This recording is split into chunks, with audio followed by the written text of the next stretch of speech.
Sejatinya itu harus dirasakan, harus dirasakan akan kidamnya Allah, akan bakonya Allah, akan mukhalafatul khawarisnya Allah. Sebab untuk merasakan itu dengan kita merasakan diri kita, dengan kita meyakini akan kudusnya kita, akan tahu akan kidamnya Allah, meyakini akan fananya kita akan tahu akan bakonya Allah, meyakini akan masalahnya kita bil awadis, kita akan ma'rifat akan mukhalafahnya Allah.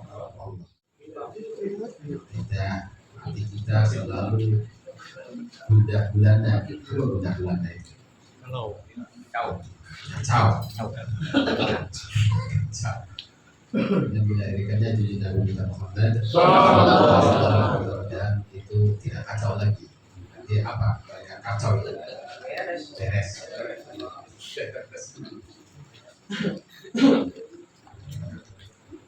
Dan akan kelahiran Nabi bulan ini ada sebagian yang sedih, ada yang sebagian yang senang, ada yang sebagian biasa-biasa saja. Kita ikut yang mana itu?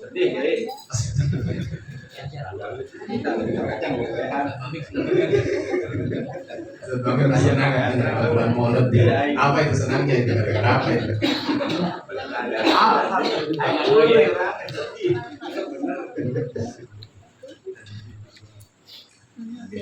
Hadirin rahimakumullah, ya, kita teruskan akan kajian kita yaitu sampai kepada masih sifat-sifat Allah yang wajib kita ketahui, yaitu sifat 20 disertai sifat mustahilnya 20. Nah, yang 20 tadi sudah disebutkan dibagi 3, dibagi 4. Ada sifat nafsiyah dan sudah selesai sifat yaitu sifat wujud. Sekarang yang tadi dibacakan itu sifat salbiyah, yaitu apa? 3 sifat, yaitu sifat idam, bako, mukhalafatul khawaris. Allah wajib bersifat idam, artinya maha dahulu. Artinya wujudnya Allah tidak dimulai dengan ketiadaan. Mustahil, kudus, artinya baru. Nah, itu sifat yang kedua. Yang ketiga sifat bako, artinya kekal. Arti kekal itu apa? Artinya wujudnya Allah tidak bakal diakhiri dengan ketiadaan. Wujudnya Allah itu tidak bakal diakhiri dengan ketiadaan. Mustahil fana. Nah, yang sifat yang keempat yaitu sifat mukhalafatul khawadis. Artinya Allah berbeda dengan khawadis. Semua yang baru. Artinya semua yang baru yang keberadaannya diawali dengan ketiadaan. Berbeda dalam semua sisi, baik dalam sisi dan sisi sifat, sisi apa, mustahil masalah. Nah, sifat-sifat inilah yang mesti kita praktekkan dalam setiap ibadah kita. Kita tidak sah ibadah kita tanpa mengetahui makbudnya. Kita sholat, kita puasa, apa saja ibadah-ibadah, terutama yang memerlukan niat itu tidak bakal sah tanpa kita mengetahui makbud, siapa yang kita ibadah. Yang bagaimana kita mengibadahi kepada makbud. Nah, makanya kualitas ibadah pun tergantung kemakrifatannya terhadap makbudnya. Sama-sama sholat, tapi karena kemarifatan makbudnya berbeda, maka sholat itu ya jadi berbeda kualitasnya. Jadi walaupun sama-sama memakan waktu sama-sama 5 menit, umpamanya si A 5 menit, si B 5 menit, tapi makrifat makbudnya berbeda, ya bisa jauh berbeda. Kalau tidak tahu makbudnya, ya udah, sholat kita 5 menit itu ya tidak ada arti. Maka kita dalam hidup melihat sifat tadi, nanti ada 5. Ada 5 itu kita harus selalu makom jamu, makom fardu.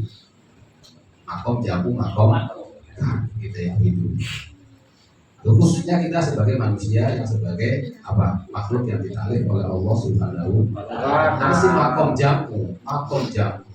Tanpa makom jamu maka man la jam'alah la tauhidalah wala marifatallah. Kita tidak tahu jamu, tidak di dalam hati kita tidak ada makom jamu, maka sampai kapan pun kita tidak bakalan bertauhid dan kita tidak bakalan bermarifat. Kita tidak makom fardu. Man la farqalah la ubudiyatalah. Orang yang tidak makom fardu maka la ubudiyatalah. Tidak ada aktivitasnya itu bisa dinilai beribadah. Rugi gak kira-kira? Rugi kita itu. Jadi setiap saat itu kita harus bermakom jamu makom fardu. Makom jamu artinya makom apa sih? Makom di situ masulibakan yang kita lepas dari itu. Seperti Allah bersifat makom, kita lepas dari sifat merasa kita itu makom. Kita tuh harus benar-benar disalap sifat itu dalam diri kita. Allah bersifat kidam, kita harus disalap, dilepaskan. Kita merasa punya kidam, dan itu harus bisa dirasakan. Allah bersifat mukhalafatul hawadis, berarti kita itu harus disalap akan hal itu. Maka kita sifatnya berarti kebalikannya, bahwa kita sifatnya kebalikannya kidam, berarti kita itu kudus. Yang kudus itu adalah makom manusia ilaika, sesuatu yang disematkan kepada diri kita. Itu manusia ilaika, berarti saya itu kudus, saya itu fana, saya itu masalah. Hanya man arafah nafsah, arafah. Ya, pokoknya itulah, supaya kita lebih banyak lagi masalahnya. Kita harus dalam hidup itu bermakom fardu jam. Mala jam'alah la tauhidalah wala marifatallah. Wa man la farqalah la ubudiyatalah. Dan sudah dituntut itu ibadah. Bila mana kita tidak ada fardu, maka apapun yang kita diniatin ibadah itu tidak ada artinya. Tidak ada artinya. Dan orang yang tidak bermakom tapi fardu, walaupun dia meyakini keberadaan Allah, yakin banget Allah itu ada, udah tetap kita itu la ya, dan kita termasuk minal kafirin dalam surat Yasin kan ada, dalam surat Yasin itu wa idza qila lahum anfiqu mimma razaqakumullah qala alladziina kafaru lil ladziina amanu anut yaqumallahu yasha Allah ta'ala. Itu cuma memakai makom jamu saja, tidak memakai makom. Orang kafir, ada orang lagi lapar, orang kafir itu kasih makan, dia kaya raya. Kalau apa jawabnya? Kalau Allah ngasih dia makan, pasti Allah akan kasih. Itu orang yang cuma makomnya makom jamu. Bahasanya Allah, kalau Allah mau ngasih dia makan, pasti ada jalan dia dikasih makan. Tapi dia kelaparan, berarti Allah menghendaki dia lapar, dia gak usah kasih makan. Itu ngomongnya kan sepertinya ya. Kalau Allah menghendaki dia kenyang, pasti Allah kasih jalan untuk makan. Kenapa dia itu lapar? Karena dia dikehendaki oleh Allah lapar, maka biarkanlah dia dalam kelaparan. Itu yang cuma makomnya makom jamu saja. Dan oleh Al-Quran dikatakan kafir, walaupun dia mengatakan Allah yang menjadikan dia lapar, menjadikan dia kenyang, seperti itulah. Itu cuma makomnya makom jamu, tidak makom fardu.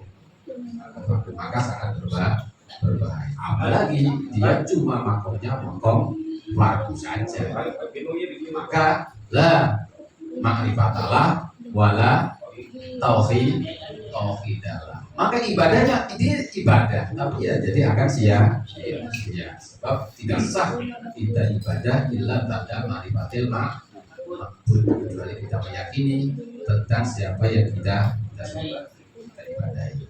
Nah, tadi yang dibacakan kalau musannif rahimahullah taala wa nafa'na bi ulumihi fid dharaini amin. Al-qidam. Nah, qidam fi hadis ibaratun nafiyil adam. Berarti qidam itu kata lainnya adalah nafiyil adam. Tidak adanya ketiadaan pada Allah. Sebenarnya sudah cukup dengan Allah wujud. Dengan Allah wujud berarti pasti otomatis Allah bersifat tidak bersifat itu otomatis sebenarnya otomatis. Kenapa otomatisnya? Alam berawal, alam berakhir. Nah, berakhirnya alam, berawalnya alam, berakhirnya pasti ada sesuatu yang ada. Nah, yang ada itu harus lebih dahulu dibanding adanya alam. Itu juga harus paling akhir dari akhirnya alam. Berarti ya Allah harus bersifat idam, harus bersifat Allah. Itu secara otomatis. Cuma kadang-kadang kita itu suka takut masalah tauhid. Tauhid itu karakteriskan untuk kita orang-orang awam. Takut terpeleset akhirnya oleh ulama begitu dijelaskan dengan sangat transparan, sangat jelas. Tidak ada kemungkinan ada pikiran yang itu.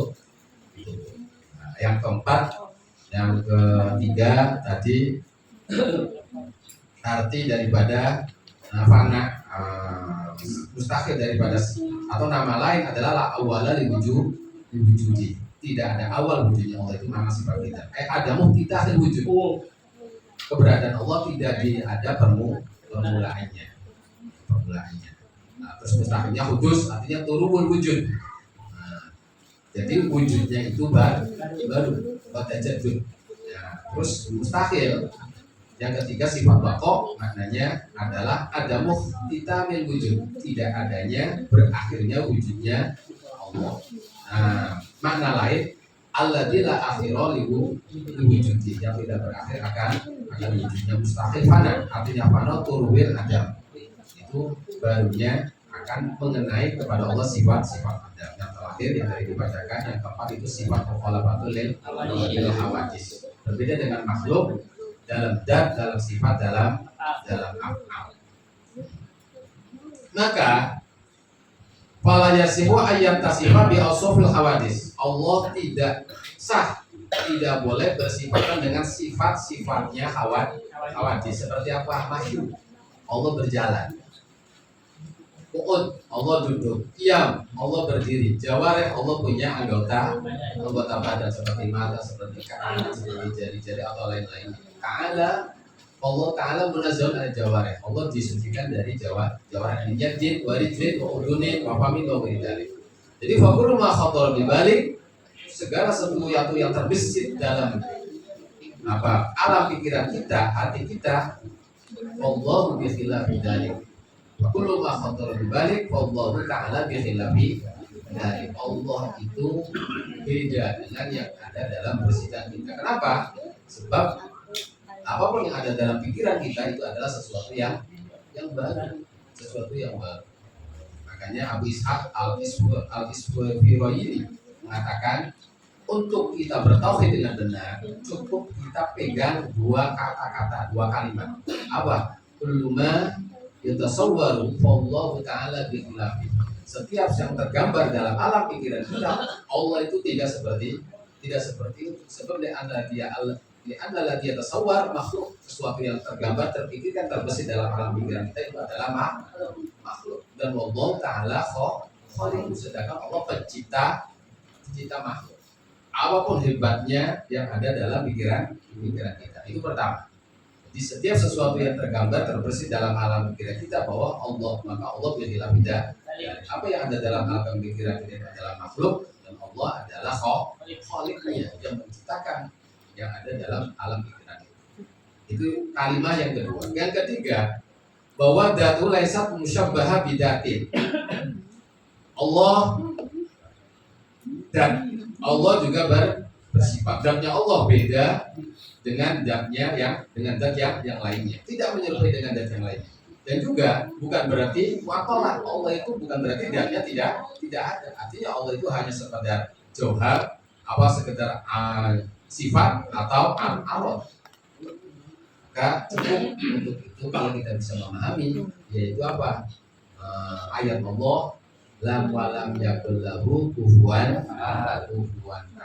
Tidak ada bagi Allah siapapun itu menyamai. Dan ayat ini fi ghayatil judah wa nihayatil ijaz. Ringkas padat.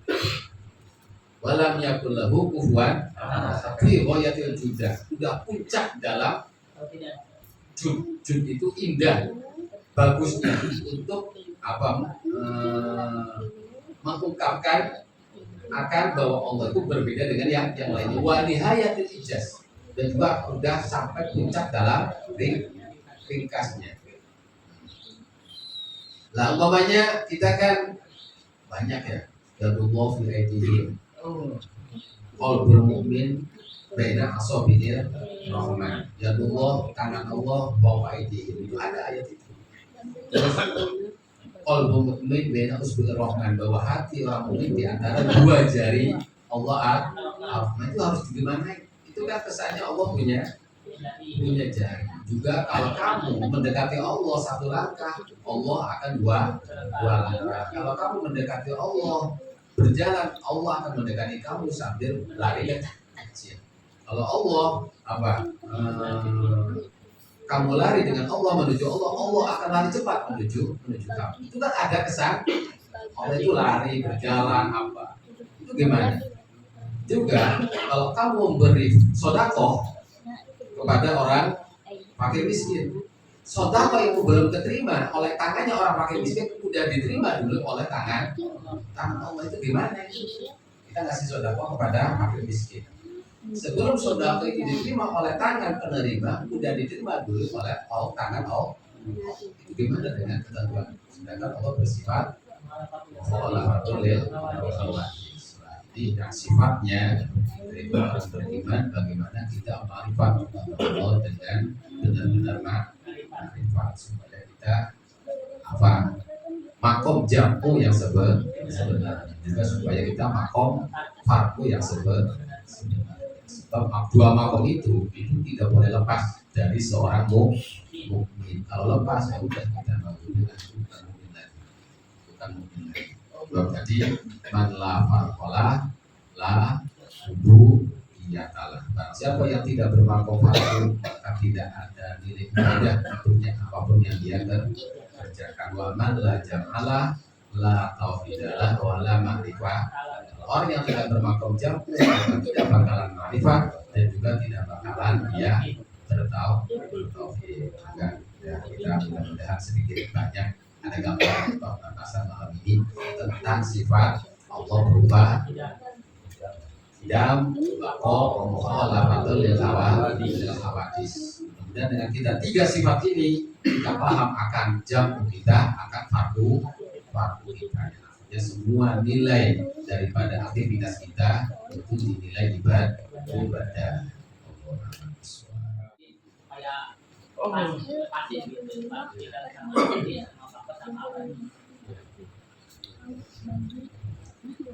Kalau kidam itu berkaitannya dengan udah lewat. Kalau bako dengan yang akan datang. Nah, dalam istilah bahasa Arab itu ada azali, ada abadi, ada sarmadi. Iya, ada azali, ada abadi, ada sarmadi. Ini mah udah ada di azalinya. Oh, berarti zaman yang telah lewat itu. Berarti zaman, dan Allah itu apa? Sifatnya azali. Artinya azali itu tidak ada permulaannya, tidak ada start. Sebab yang namanya makhluk itu salah satunya adalah tempat dan zaman itu sendiri. Waktu itu adalah makhluk waktu itu. Zaman, tempat juga makhluk. Maka sebelum ada waktu, ada tempat, Allah udah ada. Udah ada zaman dulu. Artinya Allah itu maha dahulu, artinya tidak didahului oleh zaman, tidak didahului oleh zaman. Lah, yang telah lampau itu puncaknya adalah azali. Nah, yang akan datang Allah adalah maha bako. Artinya Allah itu abadi keberadaannya itu. Abadi. Artinya Allah itu abadi keberadaannya, tidak bakalan diakhiri oleh ketiadaan. Ada mukhtitamil adam. Artinya abadi. Lah nanti kalau sarmadi itu ya dua-duanya juga bersifat apa? Tidak bako. Jadi dari awal akhir. Itu kalau kita berkaitan tentang zaman itu ada azali, ada abadi, ada sarmadi. Tapi Allah itu sendiri tidak dikurung, tidak dikungkung oleh waktu dan tempat. Tidak dikungkung oleh waktu dan tempat. Maka dengan kita mengatakan bako, jangan berarti Allah zaman itu mendahului Allah, tidak bisa. Zaman itu mendahului Allah, sebab sebelum ada zaman Allah sudah ada. Dan berakhirnya zaman pun tetap Allah itu tidak bakalan tidak ada.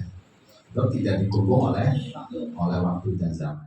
Yang mengatakan Wahabi kan kalau lebih dalam dan Allah itu meyakini Allah itu ada di atas langit, di aras, dengan dalil Ar-Rahman al-Arsy Allah.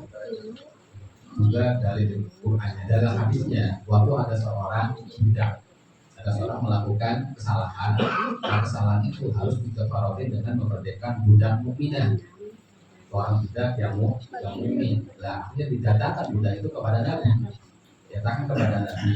untuk membuktikan keimanannya. Ditanya oleh Nabi, di mana Allah? Dia jawab, Allah ada di atas langit. Siapa saya? Saya adalah Rasulullah. Akhirnya Nabi mengatakan, tidak, dia mukminah, boleh menjadi kifara, boleh menjadi kifara. Lah, kalau kita lihat tentang etikat itu jadi dalil bahwa Allah ada di atas, sebenarnya tuh kalau menerangkan itu dalam kebingungan juga, karena itu dalam kebingungan. Kenapa ayat Allahu Ar-Rahman al-Arsy tawa? Terus bagaimana dengan ayat bahwa aqrabu ilaihi min hablil warid? Allah lebih dekat dari ulat lagi. Wa idza sa'alaka ibadi fa inni qarib. Bila mana hambaku menanyakan tentangku, katakan aku itu dekat. Kalau ada di atas, jauh atau dekat? Jauh. Gitu. Kenapa yang itu tidak ditakwil, kalau ini ditakwil? Ya kan repot. Kalau mau ditakwil semua ayat-ayat yang mutasyabi yang musyabih, ada kesan-kesan persamaan dengan makhluk itu harus ditakwil semua. Allah punya tangan, yadullah, tangan Allah. Mereka tidak mau ditakwil Allah punya tangan. Tangannya gimana? Ya udah, tangan yang sesuai dengan Allah saja.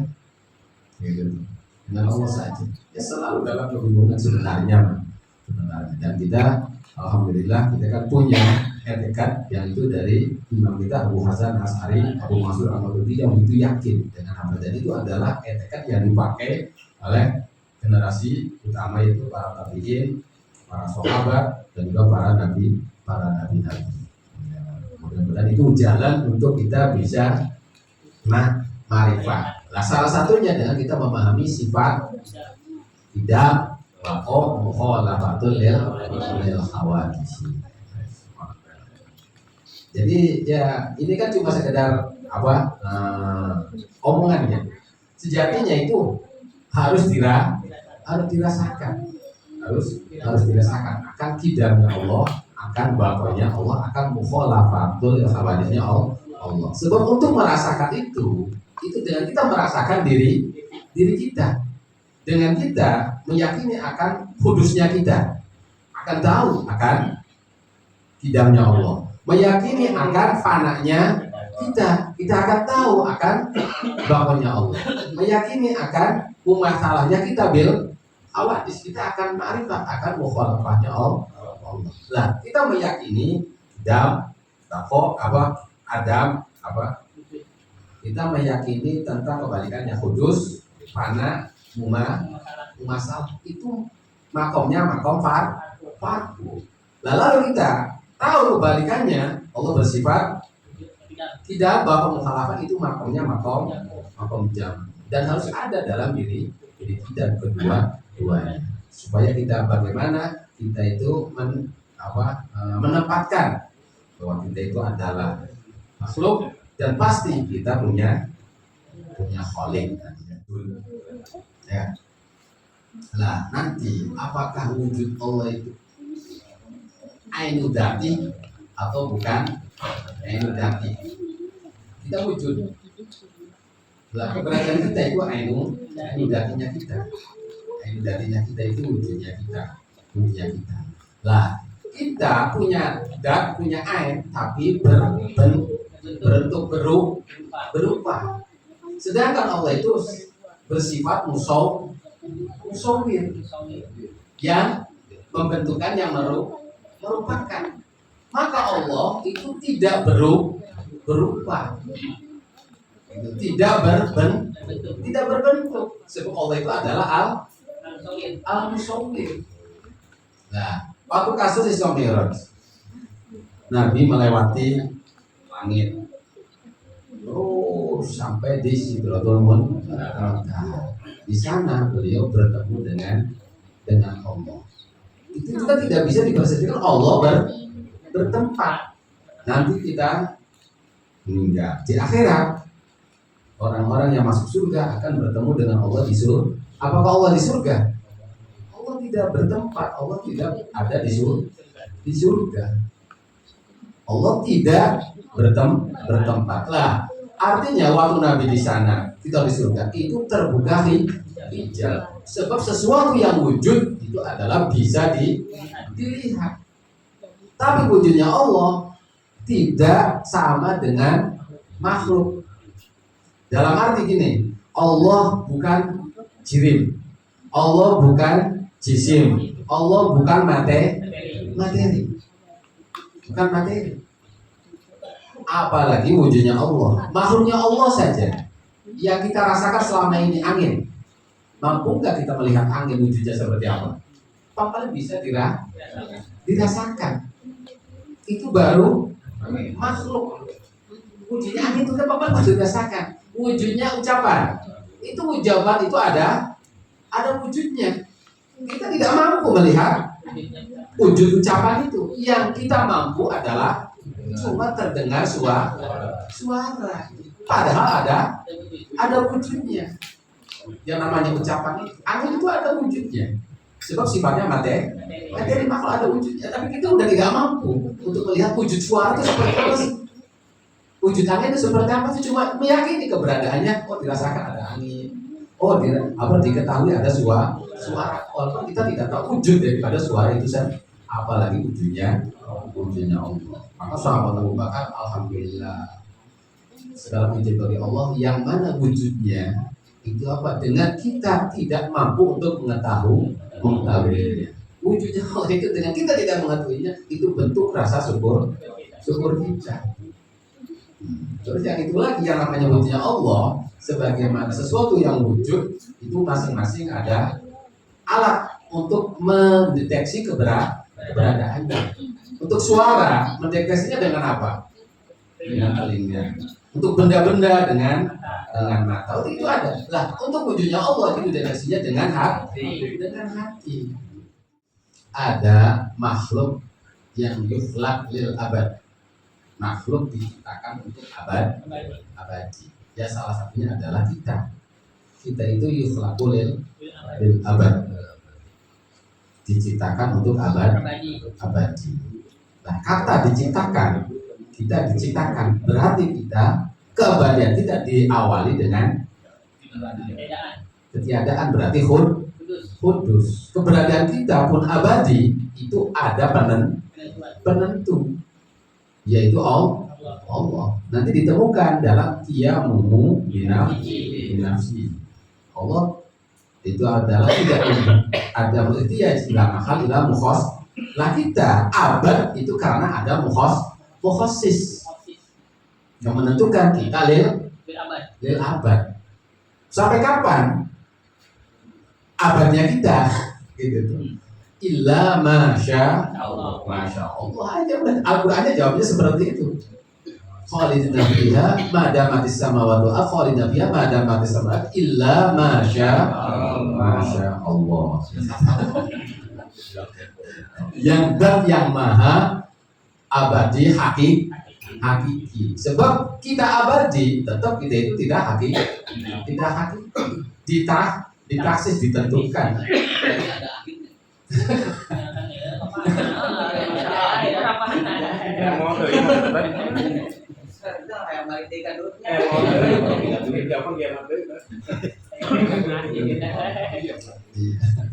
Jadi kita lagi di tempat di alam yang sangat singkat kita itu. Nanti kita akan masuk itu zaman usia kita, usia dunia paling singkat. Nanti kita masuk ke usia kita yang ketiga yaitu alam barzah. Lama sampai terjadi kiamatul kubro. Nanti kita udah terjadi kiamatul kubro, kita masuk lagi ke usia kita yang keempat yaitu masa berapa? 50.000 tahun kita di sana. Kembali lagi ke dunia. Itu juga belum belajar.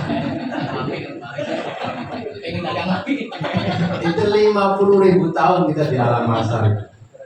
Nanti kita masuk kepada hakikat dari kehidupan, yaitu alam akhirat yang sifatnya abadi.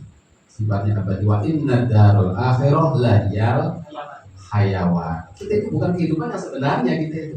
Alam barzah bukan kehidupan yang sebenarnya. Alam akhir, alam mahsyar pun bukan kehidupan yang sebenarnya. Kehidupan yang sebenarnya itu kalau kita udah langkahkan kaki melewati antara dua negeri yaitu surga dan neraka, itu adalah lahiyal hayawan. Di sana kita abadi. Sampai kapan? Illa masya Allah. Tadi Nabi yang jelas surga itu udah ada, neraka pun udah ada, surga udah ada, neraka udah ada. Dan manusia adalah makhluk mutakhir paling terakhir diciptakan oleh Allah. Nah, tentang khalifah fil ard itu bahasanya Abul Jan. Jadi dari bangsa jadi sisanya yaitu iblis itu. Jadi yang sebelum manusia Nabi Adam itu yang jadi khalifah fil ard itu adalah bangsa jin. Sisa-sisanya itu yaitu iblis itu. Yang akhirnya dari itu Allah menciptakan yang bangsa manusia yang dibuat dari saripati tanah. Nah, surga udah ada. Tentang keberadaan surga itu sendiri banyak ya di Al-Quran, hadis juga. Waktu Allah menciptakan surga, tapi surga diciptakan itu sesudah malaikat. Sesudah malaikat diciptakan, terus Allah menciptakan surga neraka. Makanya waktu Allah buat surga, lihat tuh para malaikat, saya telah buat yang namanya surga, coba lihat. Bagaimana komentar kalian? Kayaknya itu surga enak banget bidadarinya, wildanya, fasilitasnya, waduh, hanya tidak ada makhluk yang tidak masuk ke sini itu. Kalau diperkirakan pasti akan masuk semua, tidak bakalan yang tidak akan tidak masuk. Akhirnya apa? Allah buat ini surga itu dengan makari, dengan sesuatu yang dibenci oleh nafsu. Dan mereka coba lihat tadi itu surga itu. Untuk masuk surga harus melawan. Wah, Allah kalau gini mah kayaknya nggak ada yang bisa masuk surga ini. Kayaknya tidak ada yang bisa masuk surga, sebab untuk melewati surga harus melawan hawa nafsu, dan melawan hawa nafsu adalah ibadah. Makanya definisi ibadah fi'lun kalam ala khilafi hawa nafsi. Buat neraka. Jadi surga dulu lalu buat neraka siksaannya dengan itu gimana? Wah, siksaannya orang yang neraka mudah nggak bakalan mau, tapi diisi oleh hawa mustahayat, sesuatu yang disenangi oleh hawa nafsu. Dia tuh wah kayaknya masuk neraka semua ini makhluk ini, manusia ini. Seperti ini makhluk semua. Coba apa yang diingini hawa nafsu. Kecenderungan manusia itu ya selalu mengikuti hawa nafsu. Nah, tempat tentang surga itu di mana, neraka itu di mana, sekarang udah ada. Ya bahasa ulama kalau surga itu fi'liyin. Fi'liyin. Kalau neraka fisijin. Fi'liyin artinya tempat yang di atas langit ketujuh. Di atas langit ketujuh. Kalau fisijin berarti apa? Di dasar langit, melewati langit lapisan bumi yang ketujuh itu sih. Tapi dalam satu tempo bisa komunikasi antara penghuni surga dan penghuni neraka. Bisa dada-dadaan. Malah kata Gus Dur kan membuat jembatan. Iya, banyak jembatan. Makanya kan apa?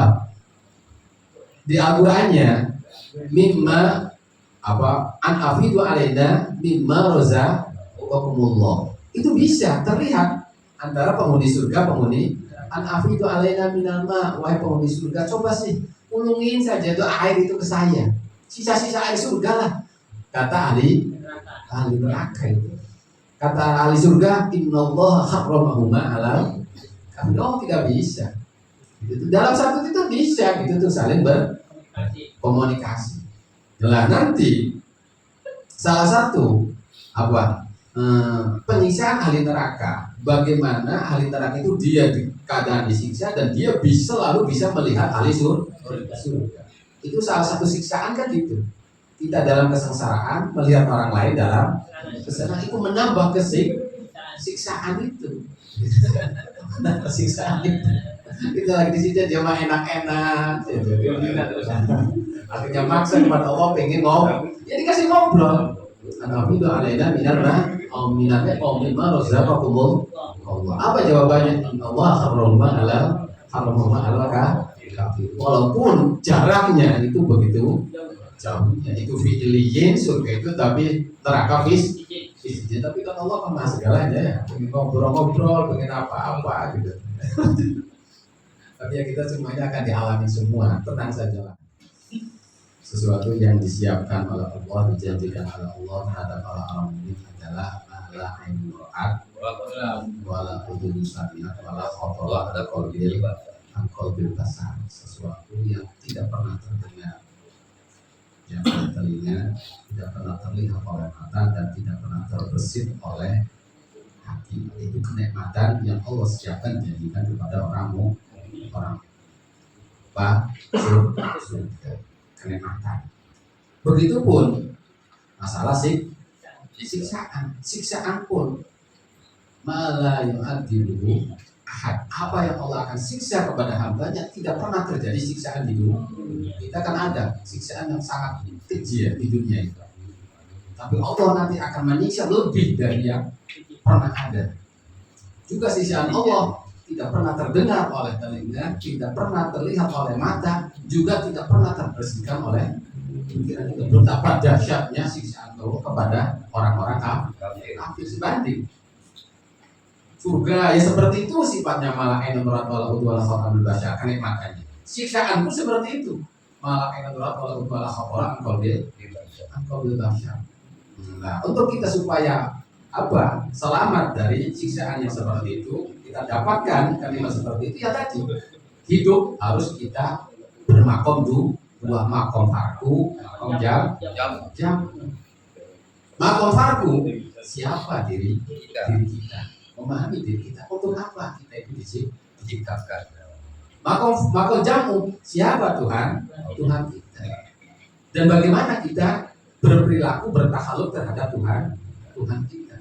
Nah, makanya kita tidak makom farku, berarti dia tidak menyadari, tidak mengetahui dirinya sendiri. Maka la ubudiyah, tidak ada bernilai apapun yang kita lakukan itu ada nilai ibadah. Kita tidak bermakom jamu, maka kita la ma'rifata wala tauhidah.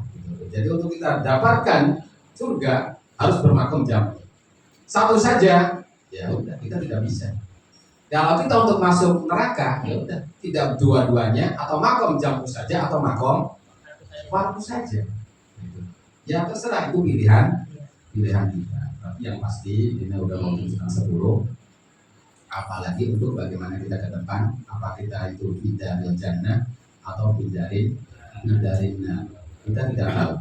Dan jelas walaupun kita itu singkat, tidak ada yang meninggal kecuali telah diperlihatkan dulu oleh Allah di mana rumah dia kembali.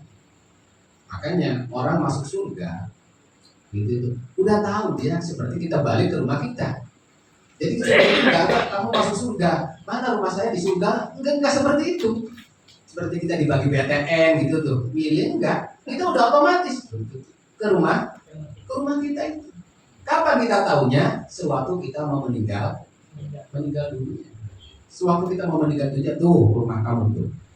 Nanti kalau kamu pulang ke situ aja ya, siap. Jadi momennya kita udah ke alam maksa, ke barzah, ke alam maksa, alam akhirat pulang. Ya udah seperti kita pulang ke rumah kita saat ini. Tidak bakalan tersesat, tidak bakalan ketukar. Wah kita salah ya rumahnya ya, ini rumah kamu. Tidak bisa di surga itu. Kita seperti pulang ke rumah kita. Dan kapan kita tahunya? Dikasih tahu tentang rumah kita itu sewaktu kita meninggal. Dan jangan sampai kita diperlihatkan oleh Allah rumah kita yang mengerikan itu ya. Ya udah itu saja. Ini juga masih permulaan itu. Sifat salibahnya masih 2 lagi.